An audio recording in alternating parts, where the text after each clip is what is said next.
Thank you for tuning in to Macroview Television, and welcome to another brand new edition of Taiwan Outlook, the program that lets you see the different faces and hear the different voices of Taiwan. I'm your host, Wu Ruiguo. People often say that diplomacy is a form of art. It often makes the impossible possible. And on today's program, we're delighted and honored to have Ambassador Leonard Chao, who was the former ROC ambassador to the Kingdom of Swaziland, to talk about how to apply creativity in the conduct of diplomacy. Welcome to the program, Ambassador Chao. Oh, thank you, Ruiguo. It's my pleasure to be here. Okay, it's an honor to have you here on the program. Thank you. Ambassador, I'm going to start off with a question that a few years back, when you were first appointed the ambassador, the ROC ambassador to the Kingdom of Swaziland in Africa, prior to that appointment, you had primarily been exposed to the conduct of North American affairs in our diplomacy. That's right. And when the appointment was made, were you surprised? What were the reasons that you think led to the appointment? Well, I think you're quite right. I was indeed very surprised when I first heard of the assignment from my boss then. Mm-hmm. As a matter of fact, my first reaction when I returned to my office, my first reaction is to look up the map on the wall. Where is Swaziland in Africa? Mm-hmm. I knew that Swaziland is a monarchy. Of course, it's one of the very few in not only in Africa but in the entire world. Mm-hmm. And then I realized that this beautiful kingdom is located in the southern Africa, and that was a landlocked. But I was very, very honored, seriously speaking. Mm-hmm. I came from a North American affairs background in my career foreign service, but I always like to, face and take any kind of challenges. So that's quite a contrast, Yeah. Mm-hmm. And was that your first trip to Africa? What was your first impression when you first got to the Kingdom of Swaziland? Well, upon landing the beautiful kingdom, I was very impressed by the delightful, weather, and also the people there are very friendly, and that was a landlocked country, of course, surrounded by on the western border South Africa, on the eastern was Mozambique, and the southern peak of the African continent. But I was very delighted, when I first saw the kingdom. It's beautiful and delightful in everything. Okay. And after assuming the office for only about 5 months, you, on one occasion, proposed that there are 9 challenges that are facing the Kingdom of Swaziland. And what was the occasion that you brought up this idea and this observation, in front of the officials in the kingdom? Well, thank you, Dr. Wu. Thank you for your homework. No. Well, the occasion was my first National Day, double tenth of the Republic of China, National Day reception. Mm-hmm. And our National Day is on the October the 10th. Mm-hmm. And the reception, 国庆酒会, so to speak, had to take place in my embassy auditorium. For most people, people not necessarily like to hear any kind of ambassador type of speech. I assume, because that's after only 5 months after my landing, as you mentioned. I would like to insert some different ingredients, interesting ingredient, to some otherwise boring ambassador speech. So I came up with my humble research on this kingdom, and I began to kind of invent. Why don't I start from the kingdom's name, Swaziland? Swaziland. Happen to be 9, letters. Yes. So I ended up with the 9 elements, which can start from the initial S, meaning strategy. Okay. For example, strategy means not only a visionary one, but also a workable one. You have to be practical. Yes. And the second letter, W, I humbly believe that W can stand for wisdom. Wisdom is always needed in any country by any administration, particularly in the Kingdom of Swaziland. I humbly believe that they have to adopt certain wisdom. What kind of wisdom I mean, I say, well, in this context, I'm trying to say that wisdom kind of striking balance between the tradition and the pragmatism. Okay. And then to be followed by A, accountability, Z, zero, and then the such as implementation. Okay. And so these 9 elements, I humbly believe that it's absolutely required for the kingdom if they want to move forward, to come out with a better development in their economy and social, establishment. But this, my personal invention, turned out to be extremely well received, to my surprise and to my pleasure. And the king, then, and the prime minister, and along with the foreign minister, yes, they seem to be, very impressed by my. It's a foreign ambassador. Of course. Here in the kingdom, only 5 months, he came up with this idea. They saw the king, for example, said to me, "Hey, this kingdom has been 40-some years. So we never, think about this in this kind of a manner." So I was very, very flattered. Yeah, I was very, very impressed. Yeah, but did you have second thoughts before you made the statement, because you were only there in the kingdom for about 5 months? Yes. And even though it was a very festive occasion, or a double 10 celebration, that did you think that there could be a risk that the kingdom officials may not be so receptive to such a statement coming from you? Well, as a matter of fact, yeah, and I had to be very discreet, yes, and careful, yes, in the conduct of my ambassadorship. Yes. And I did, politely check with the king's office people. Good. And then pass a certain message to the king, His Majesty. And they say, okay, well, we'd like to hear that. Okay. And I, in the statement, in the speech, I was very, very cautious. I did not, put this kind of idea, come out in a very straightforward. I think it's still in a very diplomatic, of course, very, very yes, polite and humble manner. I believe the delivery was very well, designed. Yes. But also the fact that shows to our audience why Ambassador Chao applied creativity in the conduct of foreign policy for our country, and that certainly is something very unique, even among the diplomatic community. I don't think we see many of your counterparts or colleagues doing the same thing. But the fact is that Kingdom of Swaziland is a very important ally for us for many years.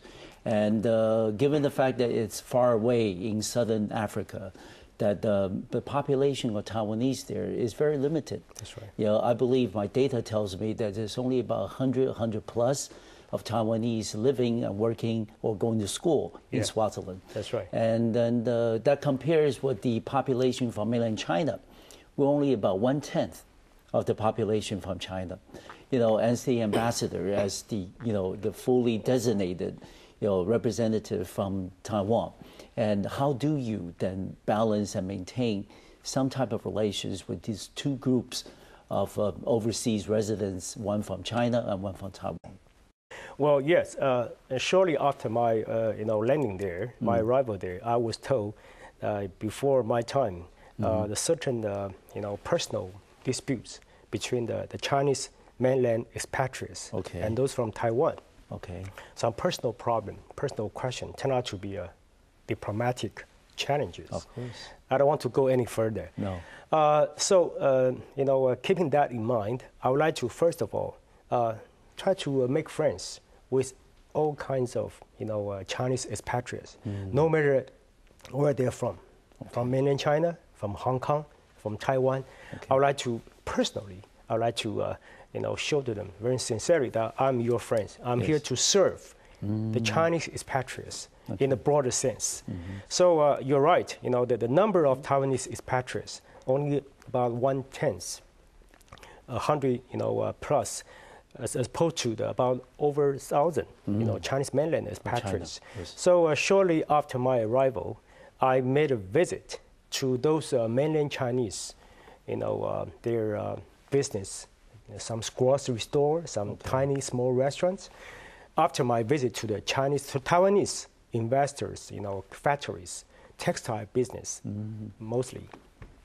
So after visiting those Taiwanese, investments, I would like to make another visit to the mainland Chinese, drugstores and the grocery store. And a very interesting, example.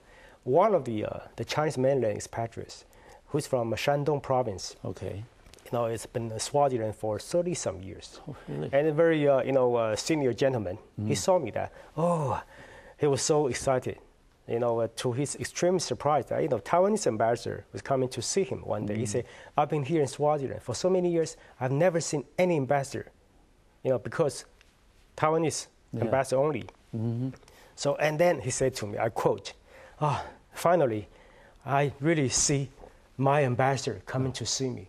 It's kind of funny, as it might sound, that, there are many Chinese, they consider me their ambassador. I think that's a good, encouraging and good message I received. Yes, and also because of the fact that the Chinese population in Swaziland is much bigger than ours. Do you think that during your tenure there as the ambassador, were there increased exchanges or activities held between the two groups?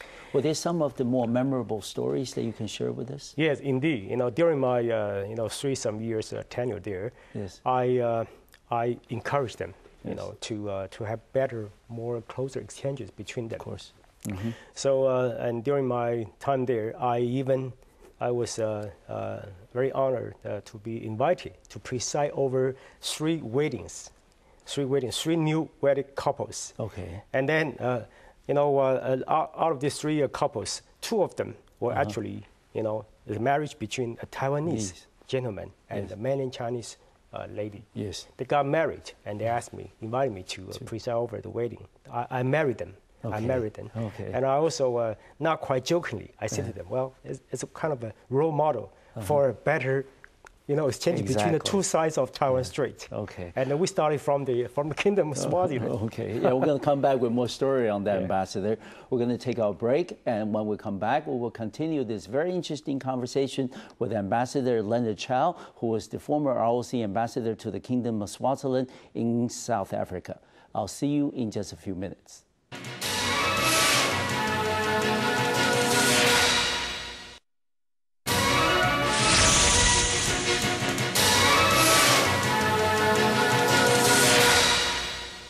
Welcome back to the second segment of today's program here on the Taiwan Outlook. I'm your host, Rui Guo.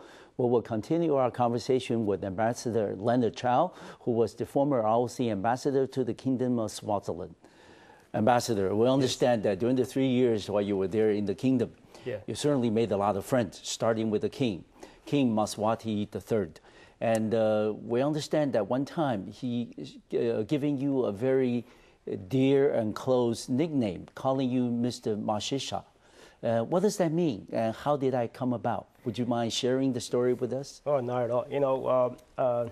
The meaning of Mashisha is a Swazi language. Okay. Local, their national, Eswatini. they call it Eswatini language. Okay. Meaning Mr. Fast Action or Mr. Efficiency. Yes. The background for this, I was christened this name because I assumed that, in the conduct of my ambassadorship, we should wisely, utilize our economic and financial support to our diplomatic allied countries, starting from their economic and infrastructure development. And for example, like the electrification project in the countryside or water supply, projects. I visited those remote and very destitute areas a lot, and I didn't want to get myself confined in the air-conditioned office in the embassy.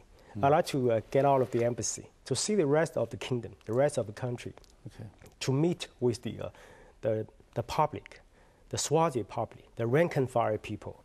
So I think that's coming to my humble philosophy. I say that we should conduct that a kind of a grassroots diplomacy, grassroots. Taiwan has undoubtedly become a grassroots democracy. Of course. So we should develop certain grassroots diplomacy. In other words, we shouldn't limit or restrict our friendship with the leadership level, but we should try to expand to the bottom level, the grassroots level.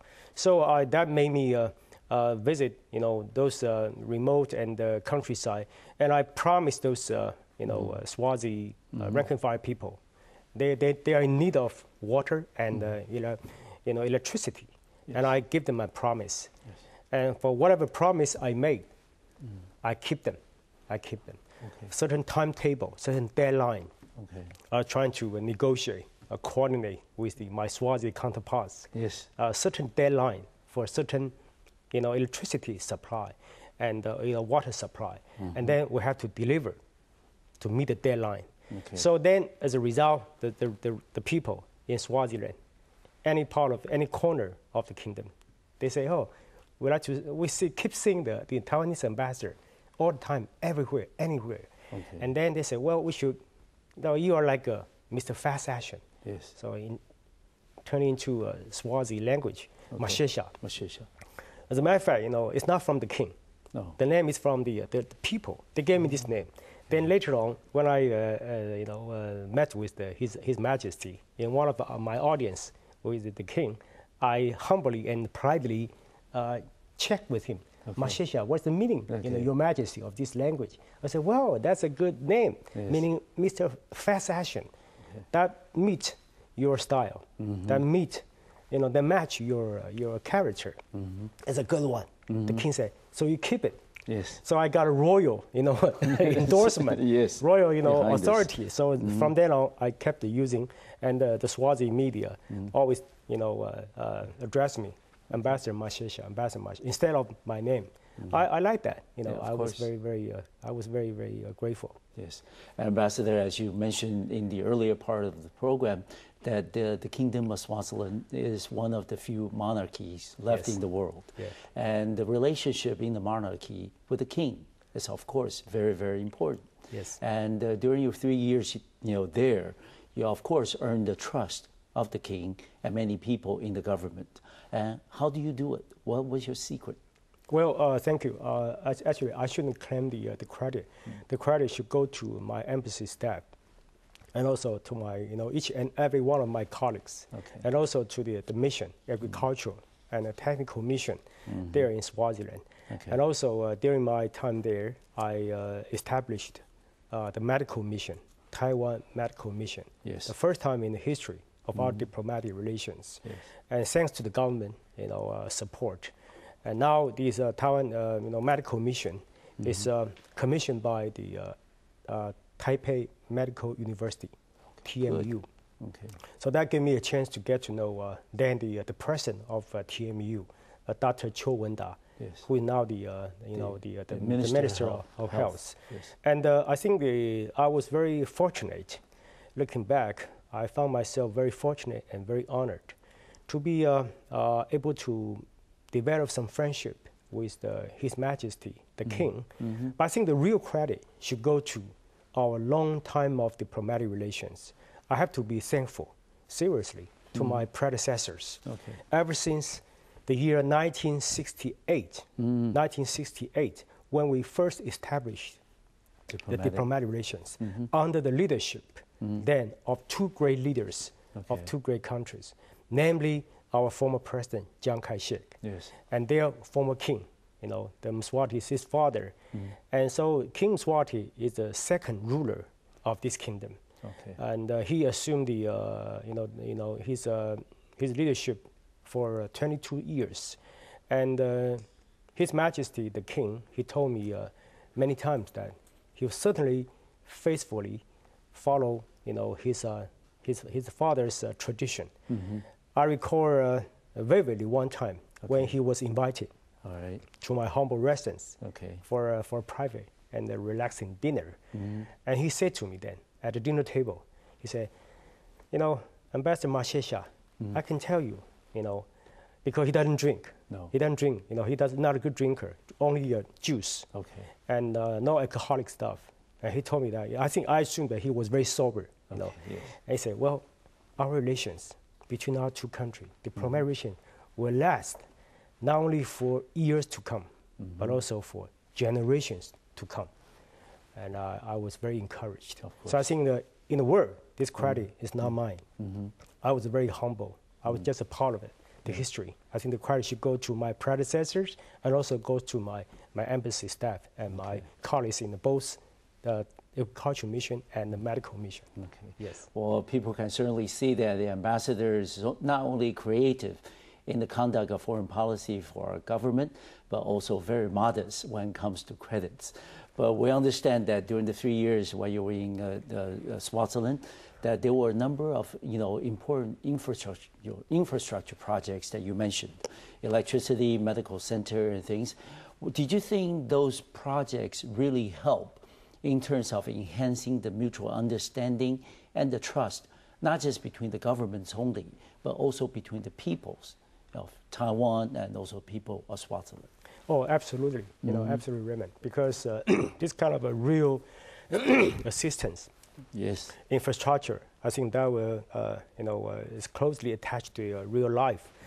How can they live without electricity, without water? How could those school, pupils, students, continue their education without electricity, without light in the classrooms? But this kind of infrastructure elements have been mostly supplied and helped, financed by our government in the Republic of China. So wherever I went, and whenever I visited those people, they all very very moved, grateful, and some very grateful. And I saw some of the Swazi people with tears in their eyes when they see you. Yeah, and then the senior level official said to me very clearly, still linger in my ears. He said, "Ambassador, Taiwan has electrified Swaziland. Our kingdom, Swaziland, as a country, has been electrified by Republic of China on Taiwan." And he was then the Swazi ambassador to the United Nations, formerly their Minister of Economic Affairs. So when he returned for home consultation, we had lunch, and he said to me, and my colleagues and I were so impressed, and I realized that, I truly believe that this kind of a pragmatic and realistic help did going down to their daily lives of the Swazi people. Yes. And besides the work that you've done on behalf of our government, we understand there's also efforts that you put into in terms of increasing exchanges at the people-to-people level. Yes. Even though the fact that we only have about 100 Taiwanese living and working in Swaziland, but were there other projects, for example, exchange of students, educational and cultural visits, activities?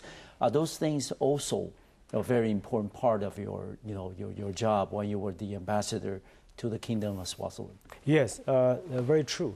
I can cite a few examples. Please. I mentioned about the medical mission establishment the first time, and then in the medical cooperation agreements conference, I also suggested.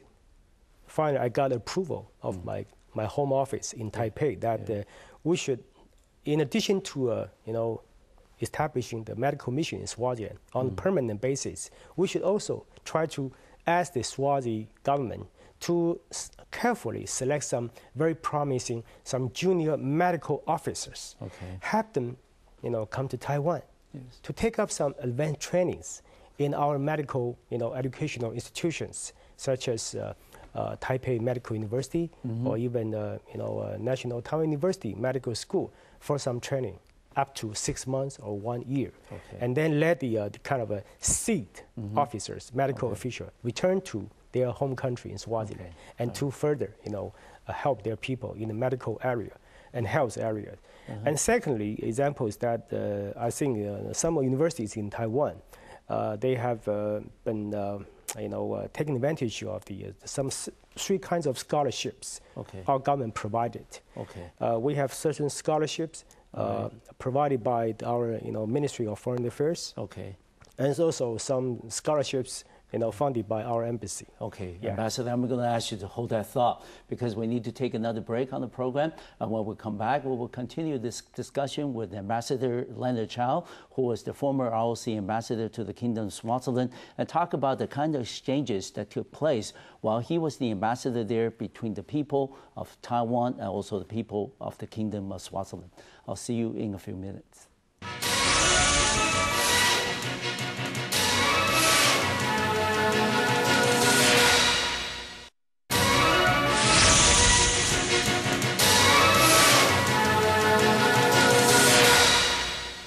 Welcome back to today's program here on the Taiwan Outlook. I'm your host, Rick Guo, where we'll continue our conversation with Ambassador Leonard Chao, who was the former ROC ambassador to the Kingdom of Swaziland in Africa.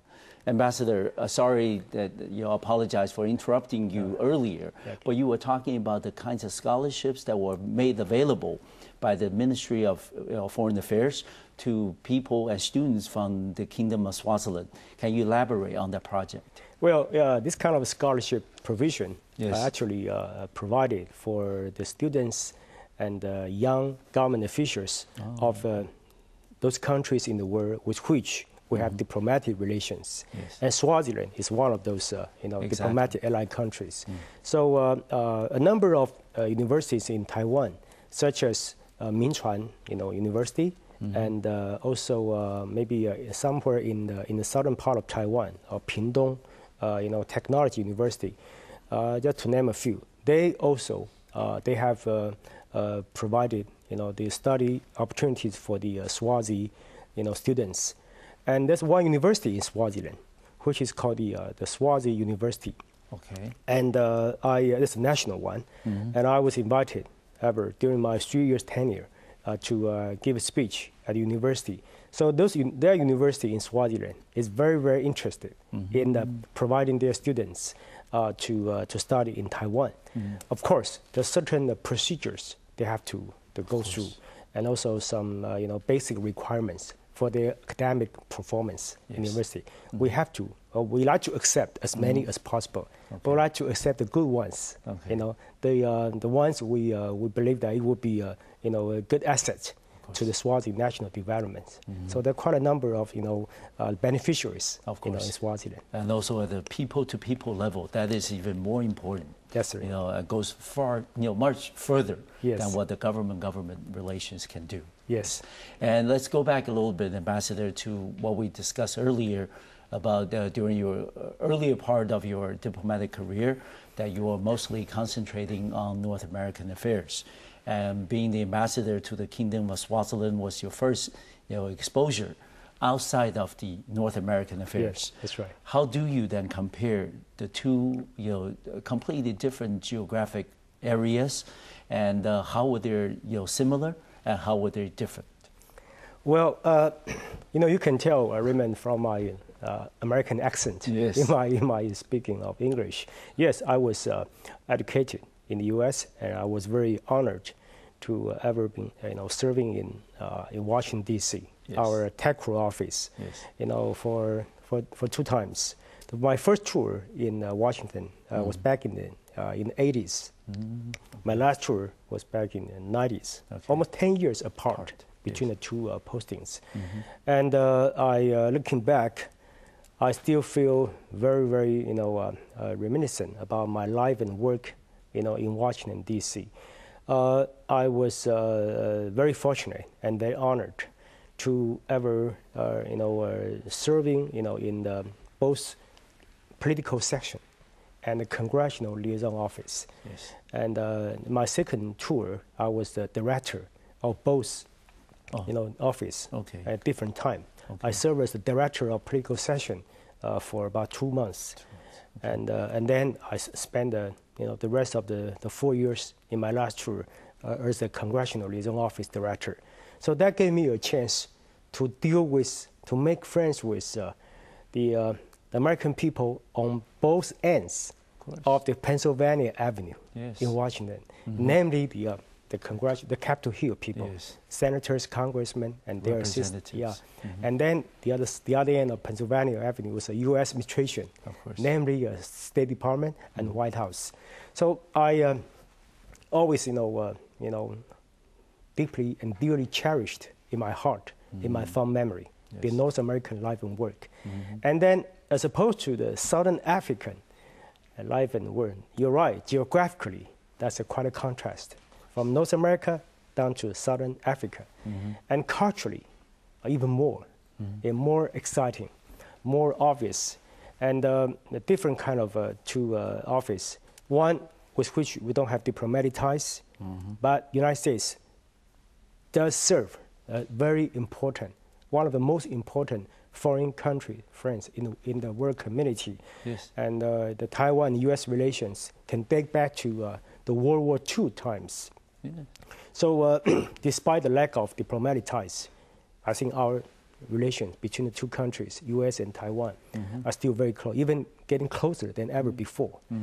And in the Southern African country, the kingdom, with which we had diplomatic ties. Okay. And this kind of diplomatic ties has been there for more than 40 years.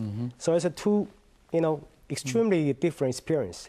I found myself learning a lot from the similarities and the difference between the two postings. Yes. And I was a very, very fortunate guy. You certainly play a very big part in terms of maintaining the relations between the United States and Taiwan.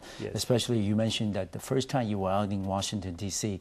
was back in the 1980s. That's right. That was right after the severance of diplomatic ties between Taiwan and the United States. It was a very difficult period. I can imagine, being a diplomat from Taiwan, that you needed to basically knock on every door that's available, to hear your views and hear your thoughts about how to maintain this very long-standing and important bilateral relationship between the two countries.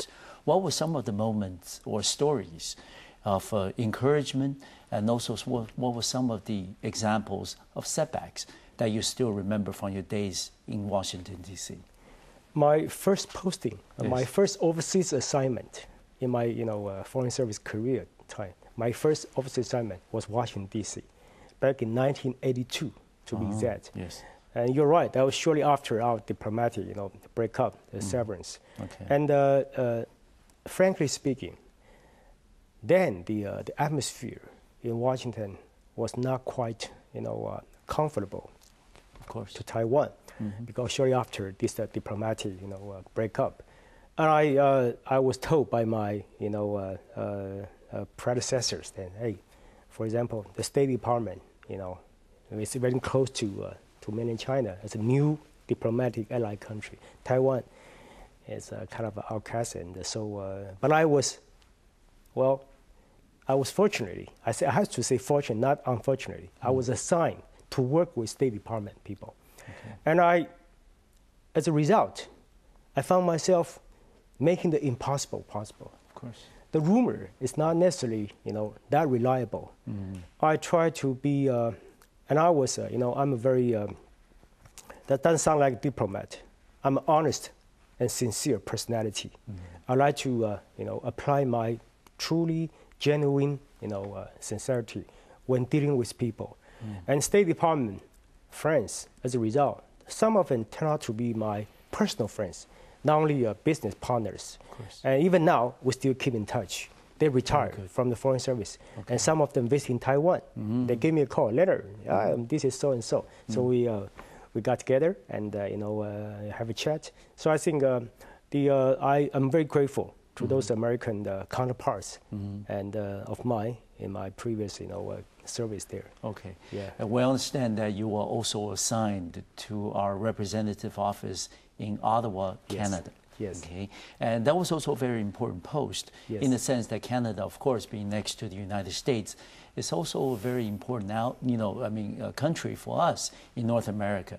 And I also learned, based on my information, that during the time that you were in Ottawa, you interpreted the term, ROC in a different context. Yeah. Would you mind sharing with us what that is? Oh, it's my pleasure. Canada, broke up the relations with Taiwan diplomatically in 1970. Yes. Even before we were expelled from the United Nations. And then almost for 20-some years, it's a huge gap. ever since we did not have any presence in the capital city of Canada, Ottawa. Yes. So I turned out to be the first ROC government official to be officially accepted in Ottawa as a first, liaison officer who was in charge of the setting up the new quasi-embassy office in Ottawa. I was under, as you can imagine, tremendous amount of, pressure. Of course. That was it's a very tough mission. I was telling myself, hey, look, this time you cannot afford to screw up. You're making history. You're making history for the Taiwan-Canada relations. And then as the first Taiwanese officer in Ottawa, in Canada, I had to, and I was expected to, and I was supposed to market Taiwan story.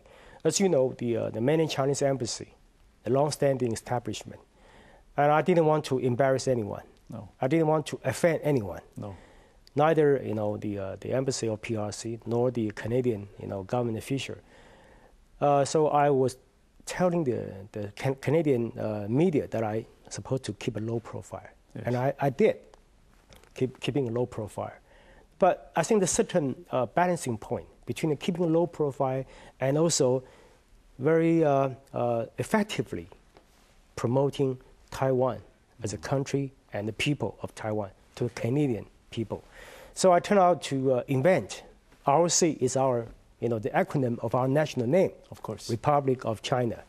But if you keep selling Republic of China, that might be politically sensitive or diplomatically embarrassing. Okay. So I try to come up with a balancing point. I say ROC could stand for, as I was saying to the Canadian businessmen, in terms of the economic and trade relations, ROC can stand for reaching Oriental connections. Okay. Reaching Oriental. The point is that I'm trying to convince the Canadian audience, if you want to, business, export, exportation, trade, aiming Asia Pacific. So if you want to go to Asia, Asia would be your next target. Taiwanese could help you. Okay. So if you want to reach Oriental connection, if you want to ROC, come to Republic of China. Yes. So we ROC, Lady ROC in Taiwan, help you ROC. Okay, good. Yeah. And we're going to take the final break on today's program. And when we come back, we will continue our conversation with Ambassador Leonard Chao. We're going to talk to him about the possible changes after the rapprochement between China and Taiwan since President Ma Ying-jeou took over in May of 2008. What are some of the changes that we see in the conduct of our foreign diplomacy? I'll see you in just a few minutes.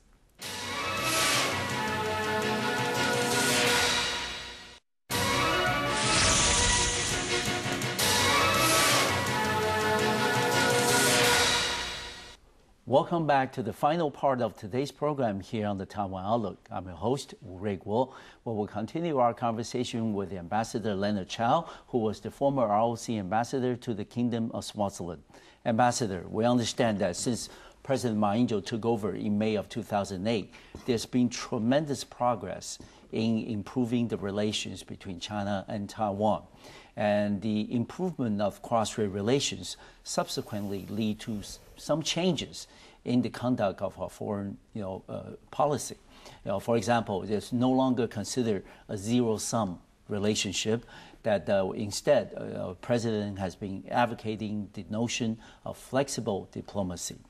What is your observation as a career diplomat as to some of the changes that are taking place or will likely take place in the future as cross-strait relations continue to improve? Well, as a career, foreign service officer, not only professionally, but also personally, I always believe that, strongly believe that we can hardly have a very, smooth or successful foreign relations without a comfortable atmosphere over the Taiwan Straits. Yes. And you're right. I think the President Ma's policy remains very wise and judicious. Okay. Indeed, we should now look at the past nearly 3 years since his presidency. The cross-strait rapprochement has made a big progress, and we seem to have benefit, from this kind of a new policy. And the flexible, diplomacy is indeed serving the best national interests of the Republic of China. Okay. And I also humbly am of the opinion that the so-called mainland policy, as some outsider can tend to believe that hey, the mainland policy cannot go hand in hand with good diplomacy. Yes. I don't take that. Okay. As a matter of fact, I think that the mainland policy and our foreign service relations, or so-called diplomacy, are not necessarily mutually, exclusive. Exactly. They can be complementary To each other. with each other if executed with enough wisdom. And so in other words, I'm trying to say that if we adopt a win-win approach in the cross-strait relations, and then that can give us a relaxing space that can make some room Yes. for our development in the diplomatic relations or foreign relations.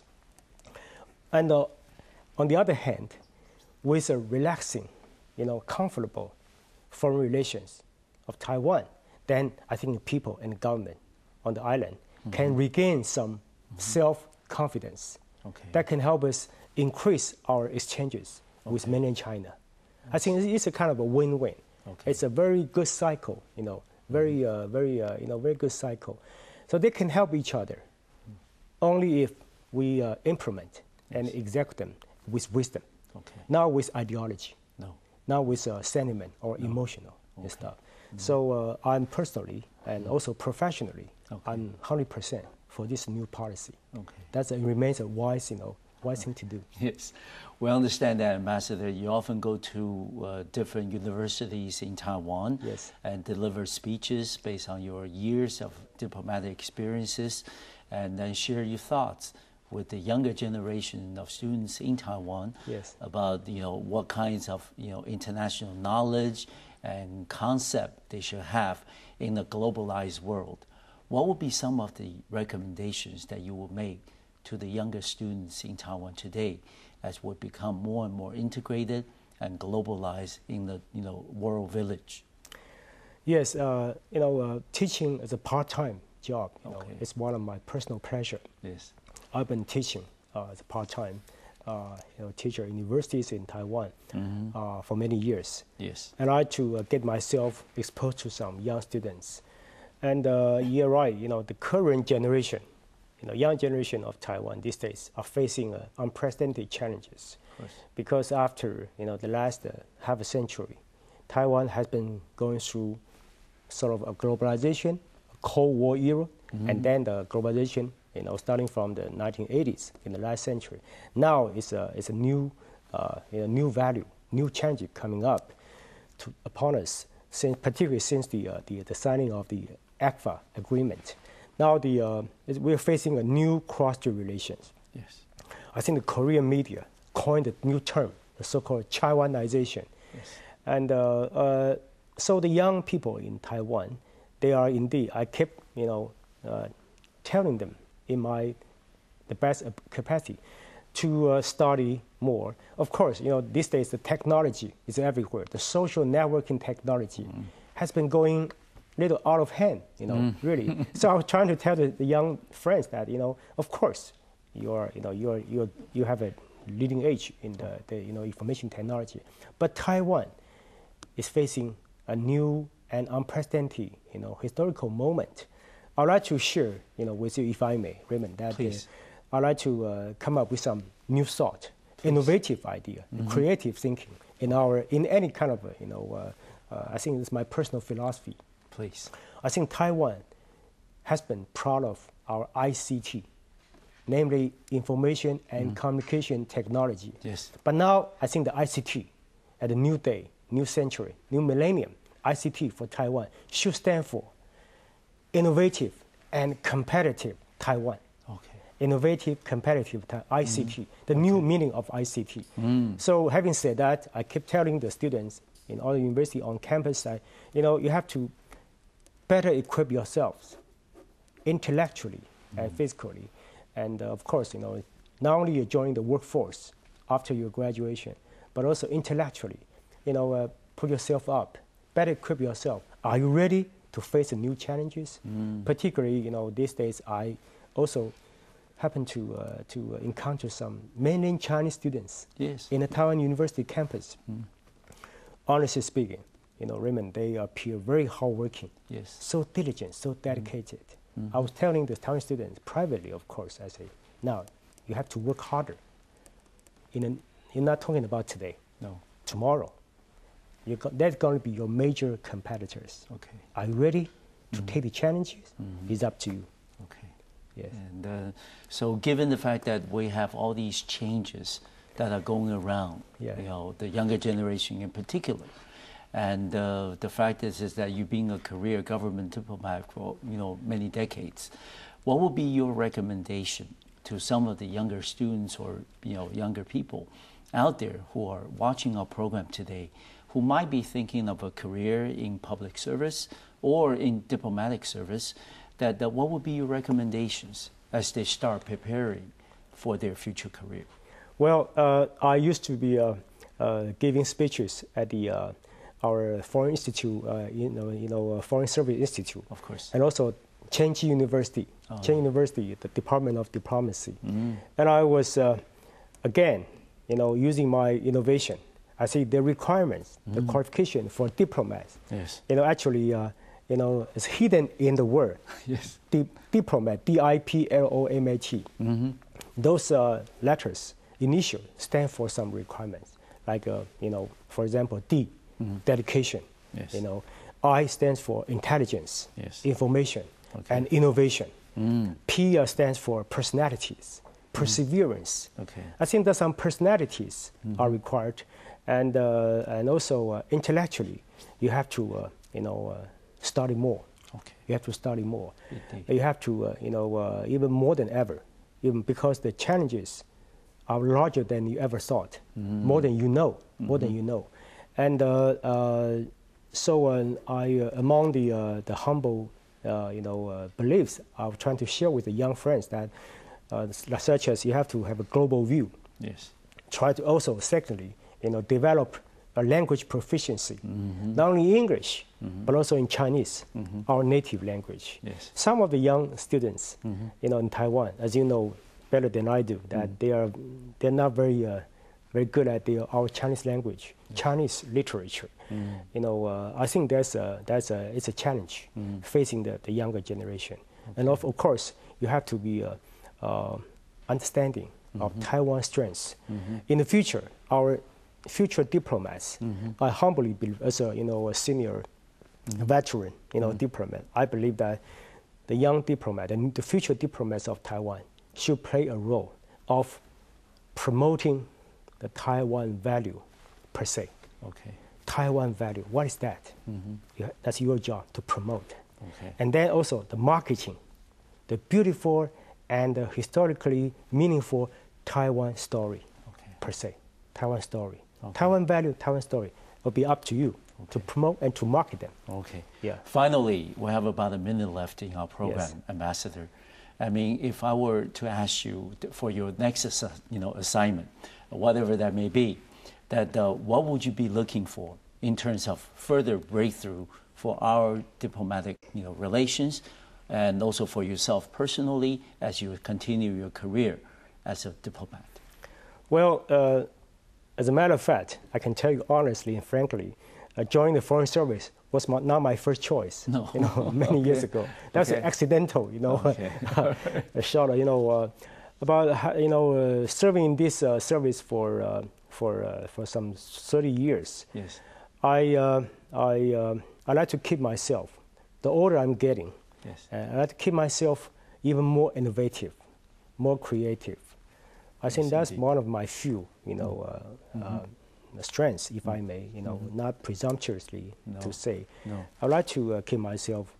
You cannot keep yourself younger, but you can keep yourself more creative, more innovative, thinking younger. So I'd like to look forward instead of looking backward.